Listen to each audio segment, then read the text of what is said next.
Assalamualaikum warahmatullahi wabarakatuh. Halo Sobat Data, welcome to Podstat, Podcast Statistika. Jelajah dunia dengan data. Balik lagi nih bareng kita berdua. Ya. Podcaster andalan statistik Hamzah Nwadi. Betul. By the way, kita mau ngapain sih hari ini, Tia? Oke. Jadi Sobat Data, banyak yang bertanya-tanya, why? Kenapa penting belajar statistika? Padahal kita lihat-lihat nih Put, statistika itu dianggap hanya cuman angka sama rumus saja. Bener ya. Kalau ditanya statistika ya kita mikirnya angka, rumus. Ya. Jadi di episode kali ini kita bakalan kasih tahu ke teman-teman, ngasih pandangan ke teman-teman dari narasumber luar biasa kita di episode kali ini, biar sobat-sobat data nggak cuma kenal statistika itu sekedar angka dan juga simbol aja. Betul. Kita punya siapa nih, Tia? Di sini kita sudah menghadirkan secara langsung salah satu dosen Program Studi Statistika Universitas Hamzah Nwadi, dan kebetulan beliau ini baru balik dari Taiwan. Oh, dari Taiwan. Ya. Dari luar negeri berarti. Betul. Ya? Masih fresh kayaknya pengalamannya nih. Betul sekali. Gimana nih? Langsung aja ya. Betul. Oke, biar nggak terlalu lama buat sobat data kita sambut special one Siti Haryati Hastuti Estat MSI. Ibu, Ni hao. Halo Ibu. gimana kabarnya Ibu? Alhamdulillah baik. Alhamdulillah. Kalau boleh tahu kesibukannya Ibu belakangan ini ngapain aja nih? Belakangan. Sebentar Bu, setelah habis dari Taiwan. Iya. Guys. Ada dikit Bu. Dari Taiwan. Iya. Kebetulan memang beberapa minggu sih, mungkin sekitar 3 minggu yang lalu habis pulang dari Taiwan. Kesibukannya sekarang kembali menjadi aktivitas rutinitas sebagai dosen dan ini mau UAS, jadi menyiapkan soal, mau mengoreksi, kemudian juga persiapan untuk semester depan. Kedepannya. Ya, seperti itu. Ya. Kayak gini ya, jadi liburannya kita nggak terlalu tenang tuh ya. Ya. Masuknya langsung UAS soalnya. Ya, betul sekali. Oke, jadi kesibukannya setelah dari Taiwan ini mempersiapkan semester ini sama semester depannya Ibu ya. Tapi sebelum kita masuk ke inti pembahasan di podcast kita kali ini, bisa dong kali sharing-sharing Ibu cerita pengalamannya yang di Taiwan. Ya. Kalau nggak salah di National Taiwan University of Science and Technology.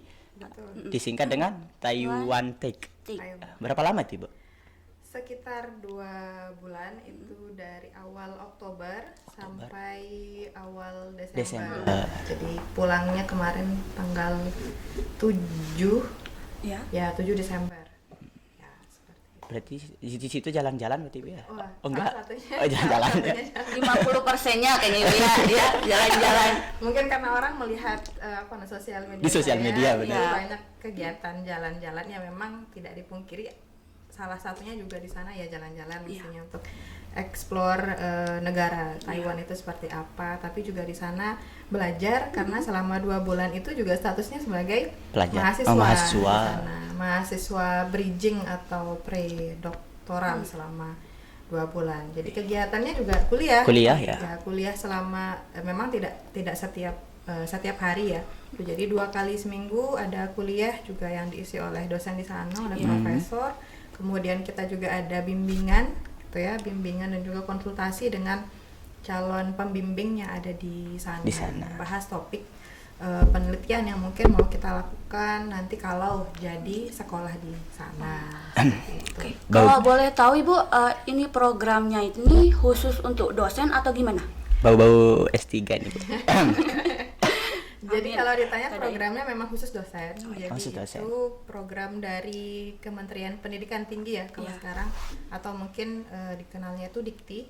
Itu jadi Dikti ini punya program khusus untuk dosen, itu namanya Bridging Course atau Pre-Doctoral Course Program atau PDCP, yang memang ditujukan untuk dosen-dosen yang ada di bawah naungan Dikti. Jadi kemarin kami bersepuluh, saya statistika aja tuh ya? Enggak. Dari jadi semua dari dosen dari seluruh Indonesia yang diambil dari beberapa kampus itu berangkat, ada 10 orang, salah satunya saya, dan saya sendiri yang dari saya punya teman yang dari statistika tapi mengambil prodi atau departemen yang berbeda.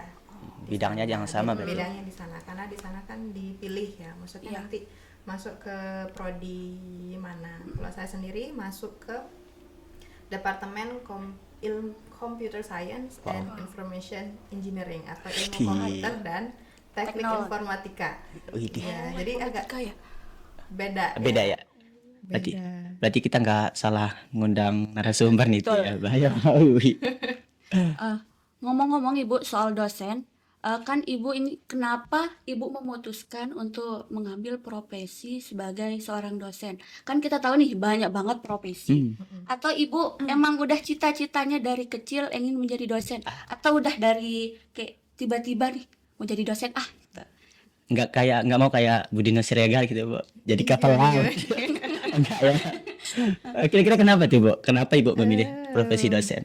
Kalau diingat-ingat sih pasti saya juga merasakan ketika masih kecil ya SD, ketika dia tanya pengen jadi apa gitu. Jawabannya sama semuanya itu adalah pengen jadi dokter. Dokter. Ya, saya juga dokter dulu. dokter spesialis jantung gitu. Cuman setelah dilihat ketika saya SMA, terutama SMP SMA itu saya melihat minat saya itu lebih banyak ke yang angka. Matematika terutama. Cuman waktu itu saya nggak mau ngambil matematika karena cari yang berbeda. Ya, tapi yang masih dekat Dengan sama matematika. Akhirnya dikenalkanlah statistika. Makanya waktu itu saya mengambil jurusan statistika untuk S1-nya. Nah, kemudian waktu itu ada magang. Saya waktu itu magang di BPS. Saya kuliah BPS Provinsi NTB. Dan melihat bagaimana kegiatan yang ada di BPS yang seperti itu ya, rutinitasnya di kantor, di depan laptop. Dan saya merasa bahwa wah, saya kayaknya nggak cocok dan mencari hal-hal yang sekiranya menjadi minat saya dan memang suka untuk berinteraksi dengan orang, suka menjelaskan. Mungkin karena waktu itu saya juga beberapa kali nyoba daftar jadi asisten di kampus saya dan menikmati pekerjaan itu. Sehingga jadi sebelum saya lulus itu saya sudah memutuskan untuk setelah nanti habis lulus saya mau lanjut studi. Gitu. Jadi pas ketika saya lulus S1, saya langsung S2, daftar S2. Jadi memang nggak kerja, tapi memang langsung seperti itu. Berarti nyamannya di situ lah Ibu ya. Ya, nyamannya di situ memang. Emang kerjaan yang paling enak tuh yang bisa kita nikmati sih. Ya. Dan nggak ada tekanan dan Ya, terlalu benar, banyak nggak ada pressure-nya tekanan juga. Jadi itu alasan kenapa Ibu Siti Hadiatya Astuti memilih profesi sebagai dosen. Ya. Ada nggak minatnya Tia jadi dosen? Insya Allah. Kalau ada rezeki, Amin, aminin aja ya. Amin. Nah, di episode kali ini kita mau ngebahas tema yang cukup menarik, Ibu. Ya. Tapi sederhana nih bagi sobat-sobat data yang ada di rumah. Mengapa sih kita perlu belajar statistika? Kita ke pertanyaan yang paling dasar deh. Kenapa kita perlu belajar statistika? Oke, kalau saya tanya balik pertanyaannya, kenapa mengambil jurusan statistika? Tia dulu. Dibilang tersesat Ibu, tapi kita tersesat di jalur yang benar. Widih. Kalau saya sih nggak tahu juga, ngikut orang tua aja, Ikut aja Ibu. nggak pernah Awalnya riset ngikut juga. aja. Sama berarti ya.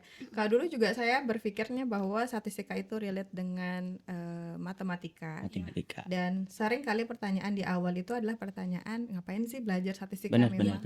Soalnya statistika itu kan nggak bisa langsung dipakai di sehari-hari kata orang. Contoh misalnya mau ke pasar, emang dipakai belajar? Emang ngitung pakai X dan Y gitu, enggak kayaknya. Variabel Ke pasar aja. variabel X-nya apa, variabel Y-nya apa gitu. Cuman memang secara konsep statistika itu sebenarnya dekat dengan kehidupan sehari-hari ya. Itu kan statistika itu konsep dasarnya itu adalah tentang peluang. Jadi ketidakpastian dan meningkatkan atau memaksimalkan kemungkinan tersebut. Seperti itu. Dan memang di dalam kehidupan kita sehari-hari kan memang ketidakpastian itu ada ya. Maksudnya banyak hal yang mungkin harus kita optimalkan supaya memang tadi kemungkinan itu bisa terwujud. Itu di dalam statistika, sehingga kalau misalnya dalam kehidupan sehari-hari secara konsep di dalam statistika itu kan kita ingin memaksimalkan kemungkinan tersebut supaya dia bisa terjadi. Gitu. Dan di dalam kehidupan sehari-hari pun juga kan seperti itu. Misalnya meminimalkan risiko atau mengoptimalkan peluang Peluang yang yang ada. Misalnya saya mau masuk ke dalam kampus ini misalnya ya. Terus saya ingin melihat peluang Berapa saya peluangnya itu, ya? berapa peluang saya akan diterima berdasarkan nilai rapor saya, prestasi saya, itu kan sebenarnya bisa dianalisis secara statistika. Iya, bisa Dan benar. itu secara konsep ya masuk statistika banget sebenarnya gitu. Cuman mungkin yang membuat agak sulit dijangkau itu karena mungkin kita mikirnya statistika itu rumusnya terlalu banyak. Nah, itu dia. Ya, jadi fokusannya tuh hanya pada rumus. Rumus-rumus aja. Iya, sama dengan X beta ditambah error segala macam. Fokusannya di sana. Padahal secara konsep statistika itu sangat erat dengan kehidupan. Relate sama kita. kehidupan. Iya, gitu. Nyambung sih sama pertanyaan yang mau kita sampaikan ke Ibu nih. Pertanyaan pribadi dari saya sebenarnya. Oke. Saya mau confess aja nih dikit, jujur-jujuran aja di Prodi Statistika Hamzah Nodi ini. Ibu tuh dosen favorit saya loh. Nggak, soalnya saya Ini bukan kompes namanya. apa dong namanya? Di depannya langsung soalnya. Ya enggak Jadi saya pengen tahu nih, kalau dari perspektifnya Ibu sendiri, gimana sih cara belajar statistika biar gampang, biar menarik gitu Ibu? biar kita cepat bosan Ibu. Oke. Iya. Belajar. Ya. Soalnya saya gampang ngerti kalau di mata kuliahnya Ibu, kalau Ibu yang ngajar. Ya kalau Ibu benar. Bisa kali kasih tipsnya dikit. Oke, saya tidak akan mengatakan bahwa statistika itu mudah Iya, atau benar. ya kan, Benar, betul ya. Jadi statistika itu memang susah, apalagi dalam mata kuliah yang memang tricky ya. Contoh seperti statistika matematika, sudahlah statistika digabung dengan matematika, ya, susah gitu. Nggak ada angkanya. Jadi memang untuk membuat supaya belajar statistika itu dia lebih ngefeel di kita itu adalah satu ya, pahami dulu kenapa kita mau belajar statistikanya. Benar. Maksudnya itu adalah motivasi kita untuk belajar. Sebenarnya tidak hanya belajar statistika ya, tapi belajar apapun. Motivasi kita untuk belajar itu harus kuat dulu supaya ketika kita melihat suatu kesulitan dalam belajar itu kita tidak langsung menyerah. Atau aduh susah ini kok susah. Karena saya pun juga belajar statistika. Ya, sampai sekarang itu masih ada juga kesusahan ketika misalnya kita harus membaca hal-hal yang baru, hal-hal yang mungkin belum pernah kita dengar, belum pernah kita baca, sehingga motivasi itu juga perlu untuk kita ada dalam diri kita. Dan yang kedua itu adalah tanamkan dalam benak kita itu bahwa kita bisa. Itu yang pertama. Ya, Karena kebanyakan ngeluh juga nggak baik sih, Bu. ya betul. Karena begini, ketika dulu pas awal-awal di semester 1 saya ingat betul di mata kuliah metode statistika satu saya ingat dapatnya C. Dapatnya C. Tapi sekarang saya mengampu mata kuliah metode statistika. Oh, bisa gitu ya? Bisa, karena memang waktu itu saya melihat bahwa saya ya sejak awal tuh saya bilang kepada diri saya waktu itu adalah aduh kok susah, mana yang ngajarnya profesor, bahasa profesor itu Lebih tinggi dia. lebih tinggi dan susah difahami begitu, sehingga saya melihat bahwa wah ini tuh nggak bisa, sehingga saya mencoba menanamkan dalam benak saya bahwa ya saya tahu ini susah tapi saya bisa kok. Susah itu bukan berarti tidak bisa, bukan yang mustahil. Bukan mustahil untuk dipelajari. Dan memang di dalam statistika itu dia tipikal belajar yang tidak bisa sekali atau tidak bisa SKS sebenarnya. Tapi dia itu harus banyak latihan, harus banyak membaca, apalagi pada tipikal mata kuliah yang memang dia itu harus butuh banyak latihan. Contoh seperti peluang. Itu kan nggak bisa ngafalin semua konsep peluang. Puasa, binomial, Bernoulli, norma, banyak banget ya. Dan memang banyak, sehingga memang kita harus sering-sering banyak latihan, banyak mengulang. Dan kalau di saya enaknya itu adalah belajar bersama teman sebenarnya.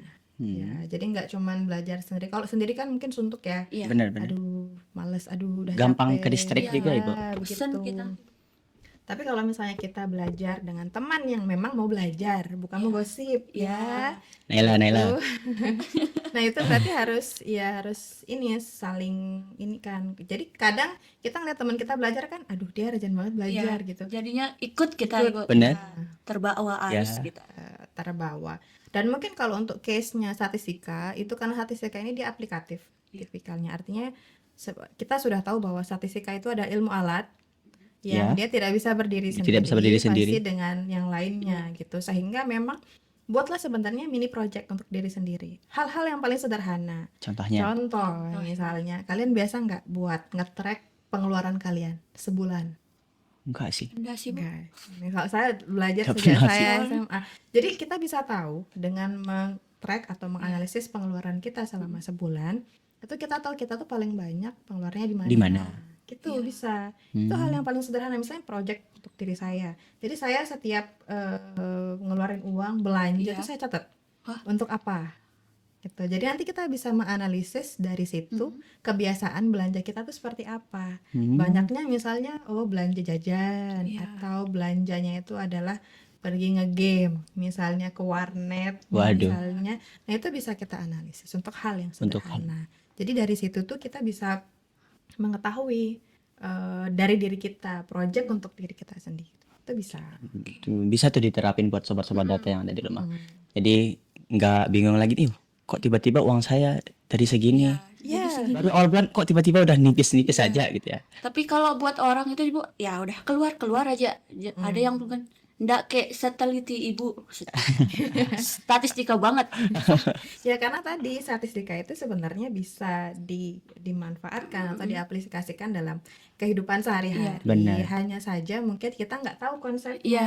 makanya kita nggak berpikir bahwa oh ini tuh statistika banget. Padahal sebenarnya bisa untuk diaplikasikan. Kayak kata ibu tadi, orang-orang mikirnya cuman X-nya aja, Y-nya aja. X-nya ya, modus median. Modus median. Terus bikin namanya Padahal lebih relate di kehidupan kita yang namanya Betul, statistika itu.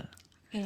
Oke, itu dia sih. Cuma itu aja sih yang mau kita Iya. omongin ya di podcast kita kali ini. Tapi ya seperti biasa, Tapi kalau sobat data yang udah nonton di episode kita yang pertama, betul. di sini kita nggak cuma berinteraksi antara host dan juga si narasumber aja. Iya. Kita bakalan ngasih kesempatan buat sobat-sobat data yang ada di rumah, lebih tepatnya yang udah nge-komentar dan juga DM di Instagramnya Himasta. Sudah ada beberapa pertanyaan-pertanyaan yang masuk, tapi kami tidak bisa untuk membacakan semua pertanyaan, cuma beberapa pertanyaan aja yang kita ambil dari DM dan juga dari kolom komentarnya Instagram Himasta. Ya, Mulai betul. dari yang pertama dari Tiada. Oke. Di sini ada pertanyaan dari It's Vita _ Min, izin mau nanya, bagaimana statistika membantu dalam pengambilan keputusan sehari-hari, baik dalam kehidupan pribadi maupun profesional? Tuh, gimana Ada ya? dua nih, Bu. Ada yang Iya. sehari-hari, Sehari-hari. yang pribadi sama yang profesional. profesional. Iya. Oke, kalau untuk yang pribadi mungkin contohnya seperti tadi, Yang tadi. Iya. yang pengeluaran. Pengeluaran. Tapi juga kalau misalnya mau contoh yang lain yang mau untuk diterapkan, misalnya ini buat ciwi-ciwi. Widih, yang suka nggak relate saya. belanja online. Oke. Iya. Agak nggak relate ya? Iya, iya. Ngomong dah, ngomong. Online misalnya, Iya. itu sebenarnya bisa trik untuk mengetahui kapan sih diskon itu ada. Nah itu sebenarnya bisa. Ya, jadi tinggal ngecek misalnya dalam aplikasi Shopee. Iya, Shopee. Mohon maaf gitu Ya. Toko kuning atau toko hijau. Toko hijau, mohon ya. Maaf. Itu Aduh. bisa dicek sebenarnya, bisa dicek untuk misalnya kita tuh pengen barang ini, dicek Iya. misalnya hariannya itu dia harga hariannya berapa gitu. Jadi nanti kita bisa tahu polanya, oh kapan dia itu akan naik, Kapan dia turun. kapan dia itu akan Betul. diskon. Iya. Gitu. Sebenarnya tuh bisa. Bisa dia. Atau misalnya yang suka belanja di supermarket terdekat di sini gitu ya, bisa juga dicek kapan dia itu misalnya beli satu gratis satu. Dengan cara apa sebenarnya? Yang pertama kita kumpulin data yang jelas. Data, gitu ya. informasi. Jadi misalnya, oh barang ini hari ini harganya berapa, terus besoknya harganya berapa. Nanti kita kumpulkan. Sebenarnya kita bisa analisis dengan menggunakan metode-metode Metode sederhana dan tidak harus menggunakan aplikasi yang wah ya. Menggunakan Excel pun juga sebenarnya sudah Bisa, cukup. Sudah bisa menggunakan data analis yang ada di Excel. Bisa sebenarnya asalkan memang ya data itu terkumpul. Atau mau yang lebih wow. Lagi nggak wow sih sebenarnya. Misalnya orang yang dari jauh. Nah, Misalnya siapa? Salah satu temannya misalnya dari yang Sambalia. dari NTT dah, Bu, yang agak jauhan dikit. Ya maksudnya ini tentang perjalanan. Oh, perjalanan. Ya, menggunakan motor. Bisa deh nanti pakai komodo, Ibu, bolak-balik. Nah itu sebenarnya bisa dianalisis mana sih sebenarnya jalan yang dia itu paling cepat atau paling dekat. Itu kan sebenarnya pasti kalau secara statistika kita kumpulin dulu datanya. Oh hari ini saya mau lewat jalur ini, besok saya mau lewat jalur ini. Saya kemudian analisis, oh nanti yang paling dekat, yang paling cepat itu dari sisi macetnya, dari sisi kemudian jaraknya, dari sisi jalannya juga, lalu lintasnya juga. Lalu lintasnya itu bisa diprediksi dengan menggunakan tadi hal yang sederhana, dan sebenarnya itu sudah kita lakukan sebenarnya. Ya, cuman nggak sadar aja. Nggak sadar aja gitu. gitu. Misalnya dari sini paling dekat tuh lewat sini gitu. Ini sebenarnya konsepnya pun juga adalah konsep statistika. Gitu. Atau hal yang paling sederhana itu adalah cuaca. Iya. Mau bawa payung atau enggak, atau jas hujan atau enggak. Sedia payung sebelum hujan. Ya betul, karena memang kalau di dalam statistika itu kan mengoptimalkan bagaimana sih peluang itu ada. Kalau kita hanya melihat dari sisi cuaca, lihat langit misalnya, oh hari ini cerah, apakah kemudian pasti akan cerah sampai nanti, kan enggak juga. Enggak juga. Gitu, itu kan kita hanya berintuisi atau menggunakan perasaan, feeling, oh hari ini kayaknya cerah deh, padahal nanti siang tuh sama sore hujan, petir, angin. Nah itu sebenarnya kan bisa diprediksi dengan menggunakan ya perakiraan cuaca, dan itu semua menggunakan data historik. Iya. Dari kejadian-kejadian sebelumnya kita bisa memprediksi kejadian yang akan datang gitu. Nah kalau dari sisi pertanyaan profesional, contoh nih, misal kita berbicara tentang statistika yang ada di dunia bisnis. Nah biasanya kalau bisnis itu kan sekarang lagi tren tren bagaimana perilaku konsumen yang ada di sosial media. Kalau orang yang kemudian dia paham tentang analisis seperti ini, itu pasti mereka tidak akan membuat suatu program atau promo misalnya itu asal-asalan. Hanya menduga kayaknya Gen Z ini sukanya pakaian kayak gini deh gitu. Pakai feeling dia ya. Pakai feeling, nggak bisa, tapi harus melihat dari tren dari bagaimana sosial media ataupun misalnya perilaku konsumen. Dan itu gimana caranya? Satu bisa dengan tren dari menganalisis dari sosial media, kemudian juga melakukan survei seperti itu. Itu juga pasti dilakukan oleh bidang perusahaan, karena setiap perusahaan biasanya dia memiliki tim data analis. Pasti, dan tidak mungkin tidak, karena sekarang kebijakan itu semua berbasis data. Iya, jadi semua kebijakan, contoh misalnya kayak di Shopee, perusahaan Shopee itu dia punya tim khusus yang kemudian dia bertugas untuk bagaimana membuat kebijakan supaya memang ya Shopee ini tetap menjadi misalnya perusahaan yang terdepan dalam hal online shop seperti itu, dan itu pasti berdasarkan data. Atau misalnya nih bagi yang mau membuka bisnis, nah misalnya mau buka butik atau jual sesuatu, itu kan tidak bisa menduga-duga ya. Saya tuh sukanya jualan jualan buah misalnya, tanpa kemudian kita melihat tren orang jualan buah, orang itu sukanya jualan apa, itu kan pasti melakukan analisis terlebih dahulu. Misalnya saya mau target pasarnya tuh adalah mahasiswa tuh sukanya apa, itu kan ya menggunakan analisis analisis seperti statistika, meskipun tidak semua kuantitatif ya, tapi juga ada yang kualitatif seperti itu. Oke, jadi itu ya salah satu peranan statistika, baik itu di kehidupan sehari-hari sama di kehidupan profesional. Ternyata itu sangat melekat ya Ibu ya dalam kehidupan, tapi kita tidak sadar gitu. Ya, oke, itu ya pertanyaan dari @itspita_. Kita lanjut ke pertanyaan yang kedua, agak ribet nih Bu ya. Agak panjang ya, agak niat orangnya. Dari _rare99.lic. Min, statistika itu kan ilmu yang tidak pasti. Benar. Tidak lepas dari prediksi dan uji coba yang berkaitan dengan data. Namun, data kemungkinan bisa dimanipulasi. Juga sering di-warming. Nah, pertanyaannya di sini, bagaimana sih kita bisa memastikan bahwa data statistik yang kita gunakan itu termasuk data yang valid? Dan bagaimana cara kita mengetahui bahwa data yang ditampilkan oleh seseorang itu telah dimanipulasi? Jadi yang ditanyakan di sini intinya itu bagaimana kita tahu bahwa data yang kita punya ini data yang valid, data yang bisa dipercaya dan belum dimanipulasi oleh siapapun. Ini memang menjadi isu yang ada di tengah-tengah statistika, karena orang statistika itu kan memang bekerja dengan data, sehingga dia tahu bagaimana cara memanipulasi data itu. Memang kita tidak memungkiri ada oknum-oknum tertentu yang memang berusaha untuk memanipulasi data untuk kepentingan tertentu. Dan mungkin terkait dengan pertanyaan ini, mungkin ini juga saya sarankan untuk teman-teman itu membaca salah satu buku, itu namanya How to Lie with Statistics. Bagaimana cara berbohong dengan statistika. Itu menggambarkan tentang bagaimana sih statistika itu dipakai dan dibuat untuk membuat kadang untuk membuat orang itu salah paham ya, gitu. Nah, terkait dengan data, bagaimana kemudian kita bisa tahu bahwa data kita itu valid atau tidak? Mungkin tidak bisa hanya melihat, oh saya punya data ini nggak valid, nggak bisa ya. Tetapi kita itu bisa dengan beberapa cara untuk mencegah kita menggunakan data yang valid atau tidak.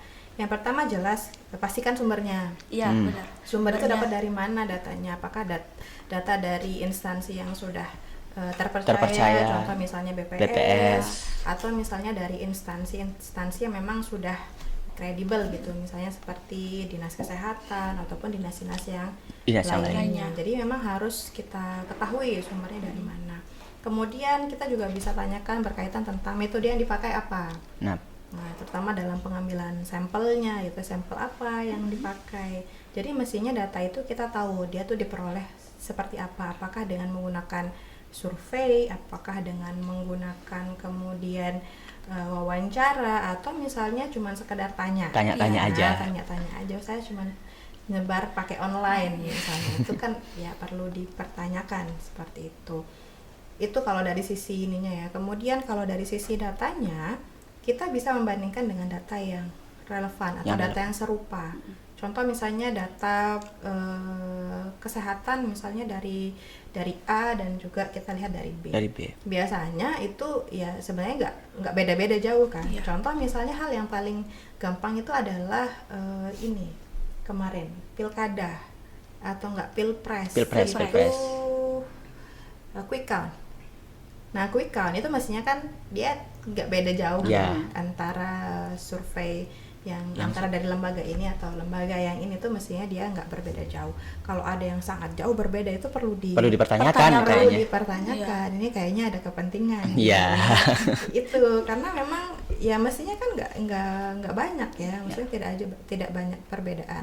Makanya memang membandingkan data dari sumber yang berbeda, yang mirip gitu ya, itu juga perlu, karena memang ada juga memang orang yang berkepentingan untuk memanipulasi data itu, meskipun memang tidak secara langsung memanipulasi. Contohnya seperti ini,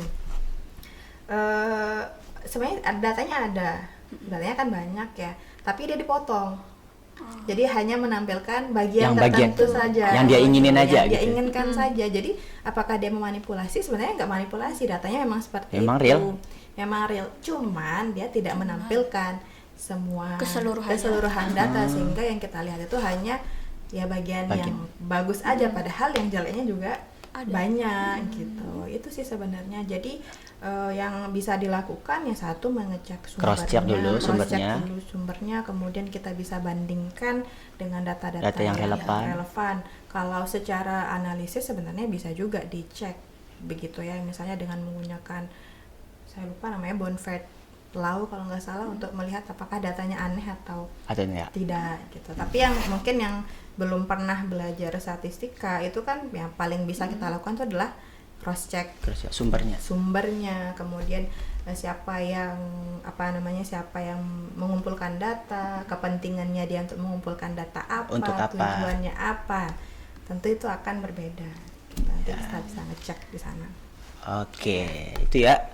Bagaimana cara mengetahui apakah data kita itu valid atau tidak, atau enggak, apakah udah dimanipulasi atau enggak. Yang pertama itu cross check dulu, dapat datanya dari mana. Terus teman-teman atau sobat-sobat data bisa bandingin dengan data yang relevan sama data yang teman-teman punya. Sama bisa kita cari tahu metode yang digunain itu apa. Betul. Jadinya nanti kita bisa tahu apakah data yang teman-teman gunakan itu sudah valid atau tidaknya. Atau memang sudah dimanipulasi. Oke, itu ya pertanyaan dari _99.lic. Kita lanjut Ibu, pertanyaan ketiga. Boleh. Ada banyak nih, Bu. It's_pa26. Siapa nih? Oke. Mau nanya dong Min, dalam ilmu statistik, metode apa yang jauh lebih bagus digunakan untuk penelitian? Apakah kuantitatif atau kualitatif? Oh ya, Ini kualitatif. kayaknya mahasiswa semester akhir nih, Bu. Ya. Tuh, gimana tuh, Bu? Yang mau skripsian ini kayaknya. Oke, mungkin kita akan berpikir jawabannya kuantitatif, mungkin ya, karena kita lebih banyak bekerja dengan angka. Padahal sebenarnya nggak juga gitu. Jadi sebenarnya antara mana yang lebih baik antara kualitatif dan juga kuantitatif ya sama saja. Dalam artian tergantung dari metode penelitian kita, jenis penelitian yang mau kita ambil, pertanyaan yang mau kita jawab, tujuan penelitian yang mau kita capai, dan juga data, jenis data yang kemudian kita punya tersedia gitu. Kenapa? Karena memang tidak ada yang lebih bagus antara kualitatif dan juga kuantitatif. Karena memang tujuan penelitiannya berbeda. Kalau untuk kuantitatif itu kan pertanyaan-pertanyaan seputar seberapa besar pengaruhnya, kemudian manakah yang kemudian lebih baik, itu kan memang membutuhkan data yang memang harus kita uji. Tapi kalau untuk kuantitatif, pertanyaan seputar mengapa, itu kan tidak bisa hanya sekedar diinikan dengan kuantitatif data ya. Karena harus dieksplor lebih dalam dengan menggunakan wawancara, focus group discussion gitu ya, pertanyaan-pertanyaan yang memang tidak bisa dijawab hanya dengan angka. Nah, itulah kemudian nanti di kualitatif dijawabnya. Makanya tergantung disesuaikan dengan biasanya bidangnya apa juga. Kalau bidang sosiologi, sosial biasanya lebih menarik dan lebih bisa diterapkan itu atau lebih banyak gitu ya dengan menggunakan kualitatif. Pertanyaan terkait psikologi terutama. Tapi kalau misalnya pertanyaan-pertanyaan seperti kita yang ingin memprediksi kapan harga naik, kapan harga turun, itu kan tidak hanya bisa dengan menggunakan pertanyaan wawancara, tapi juga berdasarkan angka dan data-data. Jadi memang ya tergantung tujuan penelitiannya, pertanyaan yang ingin dijawab. Oke, seperti itu ya. Ini yang terakhir nih, Bu. Satu kalimat, gimana kondisi dunia tanpa statistika, dari Pak Ruminah. Satu kalimat aja, Ibu. Dari siapa Put? Pak Ruminah. Satu kalimat. Gelap ya. Artinya meraba. Ketidakpastian. Dunia tanpa statistika itu ya gelap, berarti harus meraba. Ya, kenapa? Karena statistika itu membantu kita untuk memilih keputusan ataupun kebijakan atau ya mengambilan keputusan itu berdasarkan data dan juga fakta. Jadi nggak bisa kita cuma ngandelin feeling aja. Iya, jadi ya kalau kita tidak belajar statistika atau kita mengabaikan statistika itu berarti kita hanya mengandalkan intuisi saja atau feeling aja. Ya. Oke, itu dia ya pertanyaan dari Instagram yang sudah sobat data tanyakan. Tapi betul. Cuma beberapa yang bisa kita paparkan dan bisa kita sampaikan kepada narasumber kita karena keterbatasan waktu tentunya. Mungkin itu saja obrolan kita mengenai betapa pentingnya statistika dalam kehidupan sehari-hari. Oke, terima kasih Bu atas waktu dan ilmu yang diberikan untuk kita semua. Tentunya untuk sobat data yang di rumah juga. Nah, itu dia sharing-sharing seputar statistik kita. Jangan lupa like, comment, subscribe, and nyalakan notifikasinya juga. Oke, always with me Start Boy Rian Putra dan saya Beth Yazari. This is Podcast Statistika. Jelajah dunia dengan data. Bye-bye.